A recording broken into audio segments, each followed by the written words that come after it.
We've got another short talk and then one more long one. And Andrew here is clearly going to do another live demo. So wave the rubber chicken in the air and say the incantation so that nothing breaks. And he's going to talk to us about this rad little Verizon unit here. So let's give him a big party track welcome.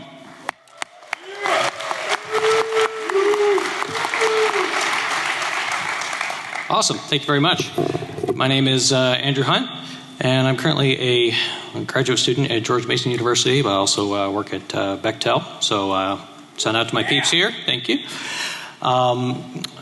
Standard disclosure.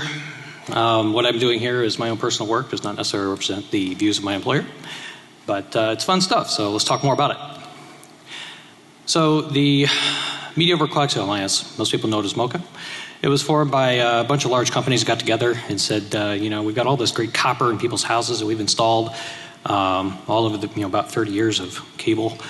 And they wanted to find a way to be able to use this as they were moving into the age of the triple play. So being able to deliver video, voice, and data over this network. You know, over that copper, it carries electrons a long way because it's shielded and it's got a pretty, nice insulation there. So they developed a PHY and MAC specification so that they would be able to do that and be able to process packets over this and basically turn your coaxial bus in your house into a network. The key point of this is that they wanted to be able to deliver guaranteed bandwidth because that's what video requires. So that's pretty much what MoCA looks like. It's in your house, it's coaxial cable, everyone knows what it is. This is kind of what it looks like a little bit. They use, for the PHY level, they're using signaling division orthogonal frequency, division multiplexing. I found this graphic on Wikipedia, but it actually works really well for what they're doing with MoCA and dividing it into two channels. There's a WAN channel and there's a LAN channel. They operate at two different frequencies by the standard. They use this to be able to talk with the router and also to be able to have the router talk to other devices on the coax. On top of that, they overlay a, oh, thank you. So.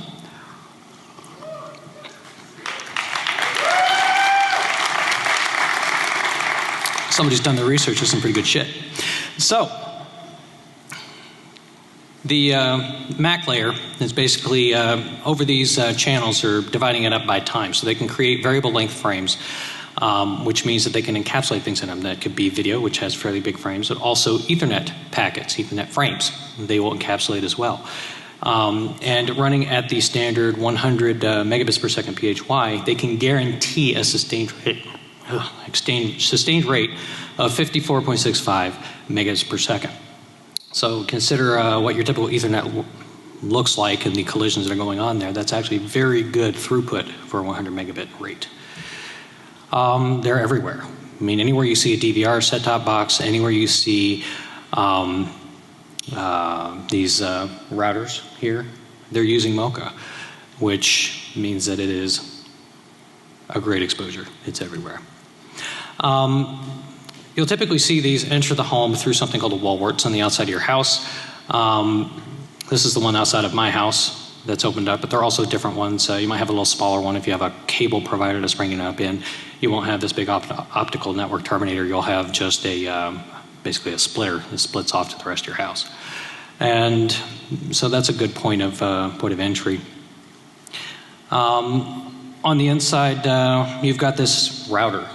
So every cable company will give you some kind of a router to be able to parse up these streams and packetize them, read the packets they're sending to you and push it out over the network. They typically have a SPI firewall to divide the inside from the outside, as is standard network security practice. They also have on the left side of this little picture, Keep going. On the left side of this little picture, they've got the coax binder there, the plug, but it actually carries two MoCA nodes. They're called network connectors, NCs. We'll talk more about that later. And then they also provide a MoCA to Ethernet bridge on both of those nodes, which basically allows them to encapsulate the frames onto the coax. So they've now turned your nice coaxial bus in your house into a large Ethernet system. This supports your digital video recorder. So your DVR requires time. You got to be able to schedule those shows and find out when everything is. So that's the prime function of having Ethernet on that, to be able to tell when to record your functions. So, yes, sir. May I borrow the podium for a second? All right. If you're a new speaker, raise your hand. Yes. Awesome. Are you familiar with this tradition? No, I'm not. Really? Do you drink? Yes, I do. Yeah, he brought his own. These are 2,000. Was provided for me. What? I should have a warm-up, shouldn't I? Every new speaker at DEF CON, see, they know this. How do you not know this? Every new speaker at DEF CON does a shot on stage. Okay. All right. How about some love for our new speaker?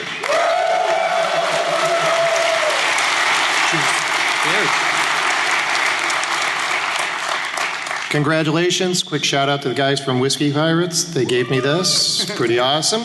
I see we have a pirate in the audience. Tell him how you got it. They chained him to a radiator and had their way with him. Some kind of pirate. Oh. Thank you. Oh, we might need that. Okay, so what's just happened here? Let's go back one slide. So what this is doing, this action tech is bridging your Ethernet and your coaxial bus, which basically means that if you have a coaxial splitter, as most of you do somewhere around your house, that splitter is carrying not only the WAN traffic that is supposed to be going out to the ISP, but they're also carrying your LAN traffic on a different channel. If you'll notice on the left, you see you have a MoCA LAN, an Ethernet LAN, and a wireless LAN. The action tech router bridges those together, and most of them do. And what that does is just it makes it easier to manage the nodes on the device. Everything can see everything. It's a nice, big, happy broadcast network in the same domain. It's great, except, oops, you can take over all three networks by plugging into that splitter. And if that splitter happens to be outside your house, as this Engadget diagram depicts, but is also similar to the Cox, Comcast, and Verizon default installation guides for field technicians, they want it on the outside of the house because it's easy to maintain and install. So, now that we know that the LAN is exposed, we just walk up and plug in. All we need are a couple of items. So things are usually located here at the utility point of presence. So all I have to do is walk around some houses and look for the utility pole on the outside of your house. Look for that electric box. That's where I'm going to go hunt for it. Yes?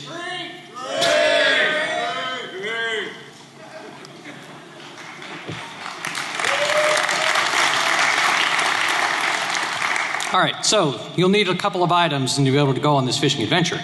You'll need a MoCA to Ethernet bridge. Mine is the Netgear MCAB 1001.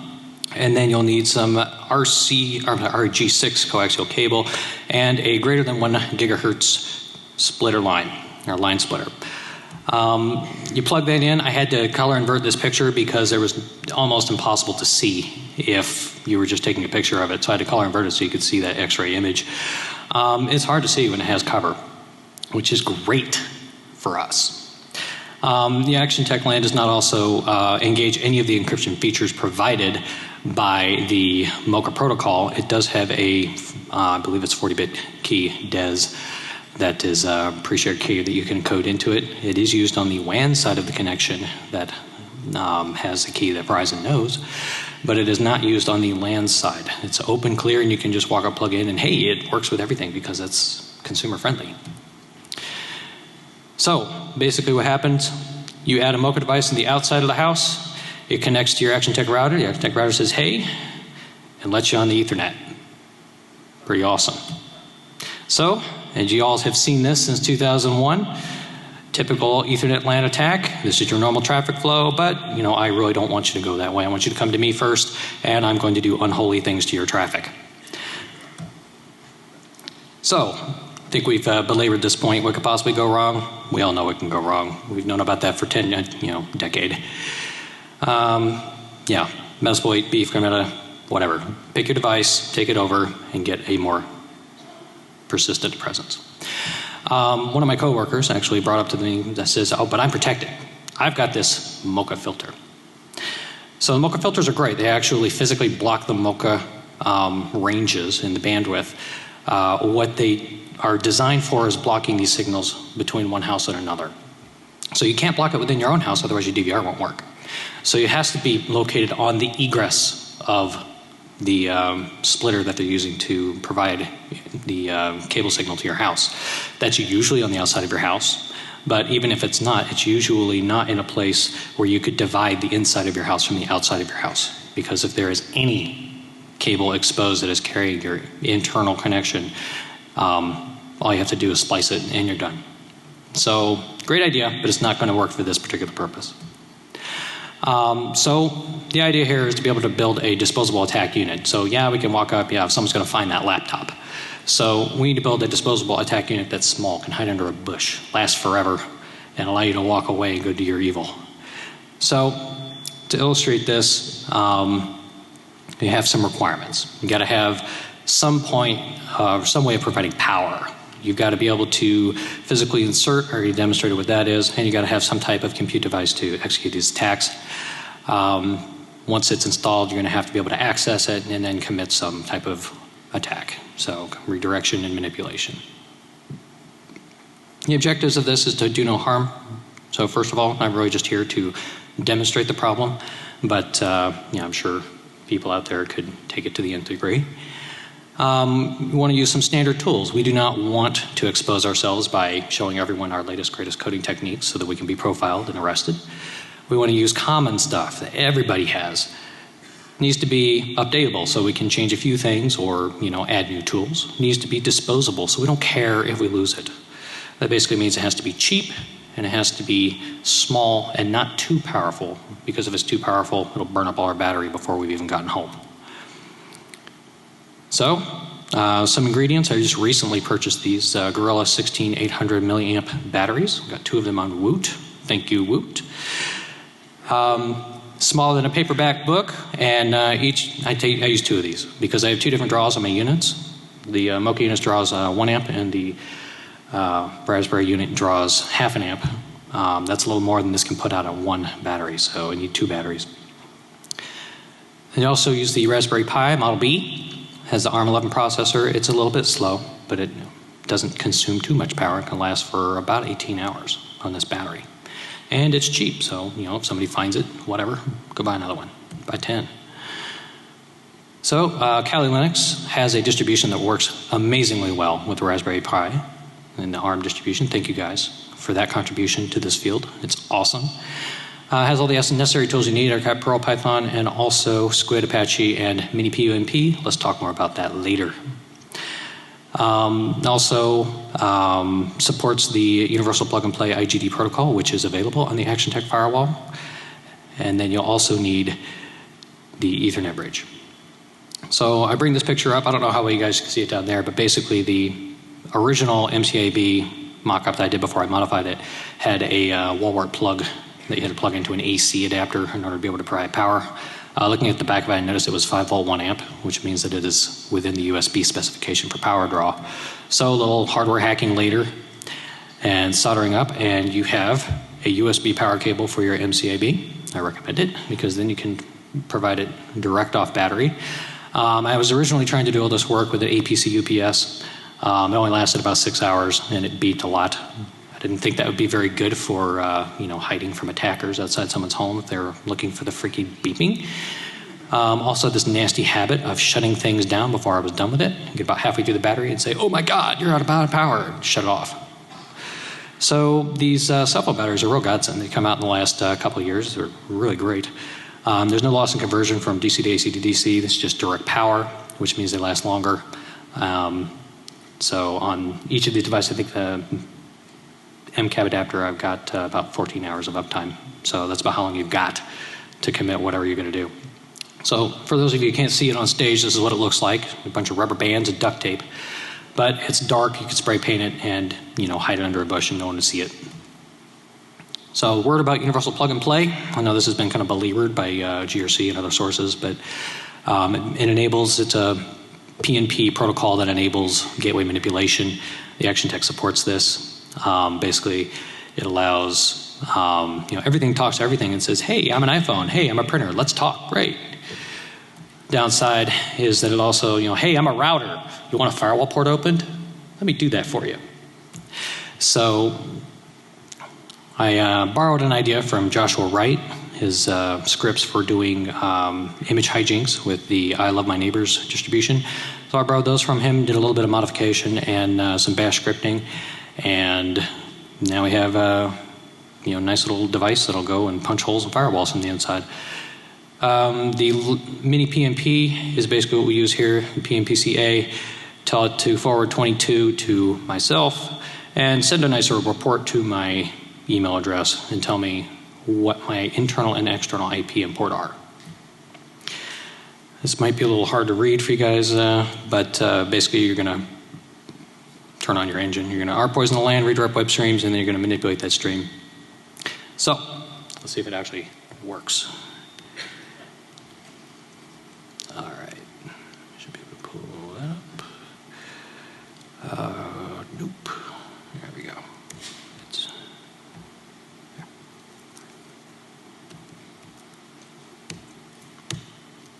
All right, so the answer is no, because I'm in the wrong location.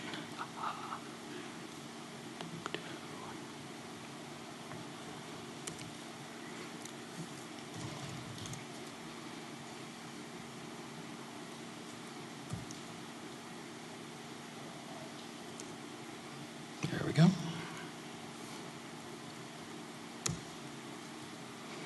All right, so there's my MoCA device there at 192.63.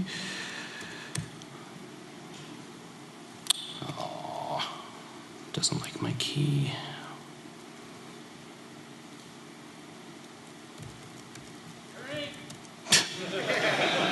You want me to get through this demo or do you want me to drink?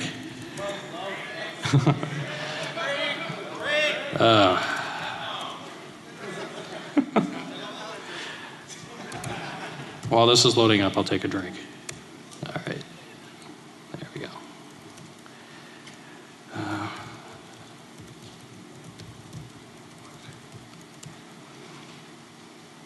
Okay, that's on. And now we have to do one more thing. That one. All right, so let's see. RC local. So what that's doing is just going through its init sequence. Hey, I owe you a drink.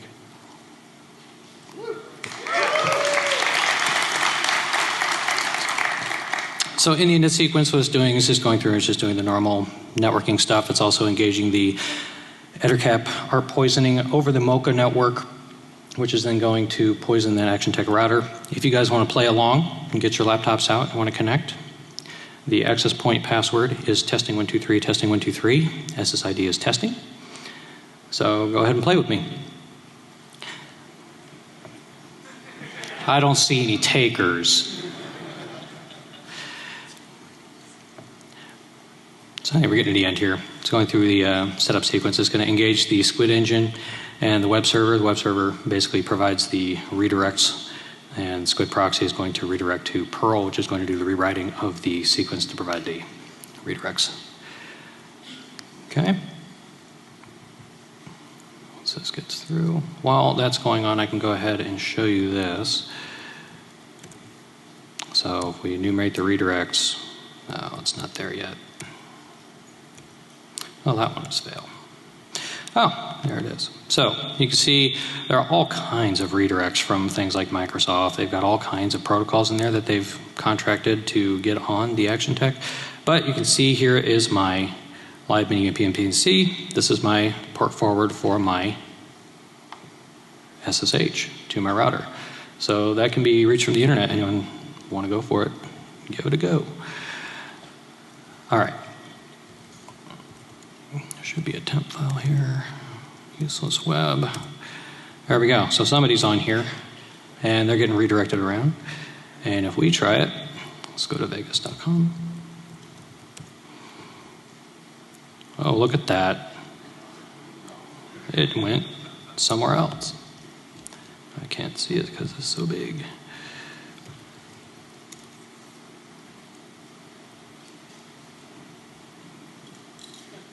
There we go.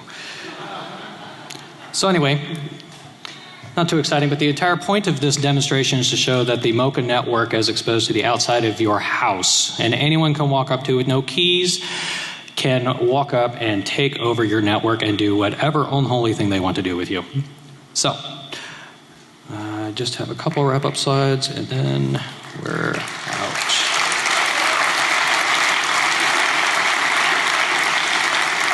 So basically some results from this research. The ARM11 is single core, it's low power draw, but it's also kind of pokey. If you actually do use this, don't try to do any image processing. It's going to show itself pretty quickly, but it's great for injects, redirects, and things like, Chroma display.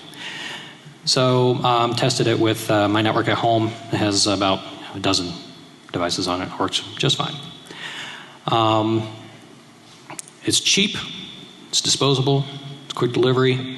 You could walk up to a house and install this in less than 2 minutes. Walk back to your car, drive away, and you've got all afternoon to do whatever you're going to do. Allows you to find a more permanent backdoor. So, what do we need to do about this? You need to go talk to your ISP. You need to tell them you want them to allow their devices to support better encryption. Since the DVR tends to break when you turn on encryption on that local LAN, you do not want IGD. You want it disabled, turned off, whatever, because you can't turn it off. It's a daemon, and you can't disable it. You want them to stop bridging all your networks together on the same domain and actually have it route so that you can do something with it instead of having it just blab everywhere. So, customers should demand this. You guys should demand this. And so ongoing work on this, we want to be able to detect these MoCA injections, people installing these devices. We want to be able to alert on insertion, but something better than ARPWatch. You can use ARPWatch and see the ARP poisoning that's going on here, but you can't see the MoCA side of it. So we want to be able to see that. So we're currently working with a gentleman named Stephen Brownie, and he's a fellow graduate student of mine, and we're working on a product called Slim, and then integrating that into another Raspberry unit that will face off with this one called CounterPi. And hopefully, we'll be able to demonstrate that soon. Thank you.